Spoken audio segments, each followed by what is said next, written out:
దళితుల భూముల్ని ప్రభుత్వం తీసుకొని ప్రైవేటు వాళ్ళకి అప్పచెబుతా ఉందంటానికి ఈరోజు ఈ వార్త ఉదాహరణ.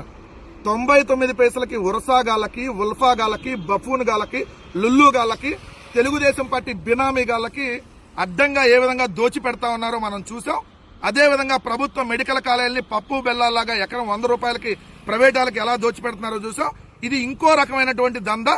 ఆంధ్రప్రదేశ్ రాష్ట్రాన్ని చంద్రబాబు నాయుడు గారి బినామీలకి అమ్మకానికి పెట్టాడు. దీని హెడ్డింగ్ అది ఏంటో చూస్తే ఈరోజు పార్కుల ముసుగులో బాబు పందారం, దళితుల భూములు ప్రైవేటు దందా, ఏపీఐఐసిసి నుంచి భూములు తీసుకోండి, మీకు నచ్చినట్లు అమ్ముకోండి, రియల్ ఎస్టేట్ సంస్థలకు చంద్రబాబు సర్కార్ మరో బంపర్ ఆఫర్, ఎంఎస్ఎంఈ పార్కులంటూ 22 చోట్ల రియల్ ఎస్టేట్ సంస్థల చేతికి భూములు, ప్రైవేటు సంస్థలను ఆహ్వానిస్తూ టెండర్లు పిలిచిన ఏపీఐఐసిసి, అందులో సింహభాగం భూములు దళితుల నుంచి ఏపీఐసిసి సేకరించినవే.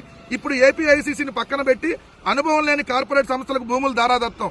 అయినా పార్కుల కోసం అంటూ ఇప్పటికే 8,500 కోట్ల బ్యాంకు రుణం తీసుకున్నటువంటి ఏపీఐసిసి ప్రైవేటు వ్యక్తులు చేపట్టే ఆ పార్కుల్లో ఎస్సీ ఎస్టీ పారిశ్రామికవేత్తలకు రిజర్వేషన్లు వర్తించవు.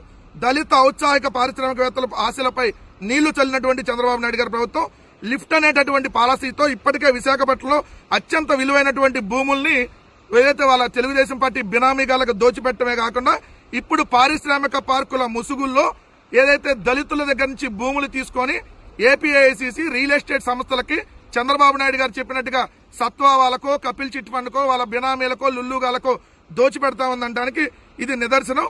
ఏపీఐసిసికి నిజంగా దేశవ్యాప్తంగా చాలా మంచి పేరుంది.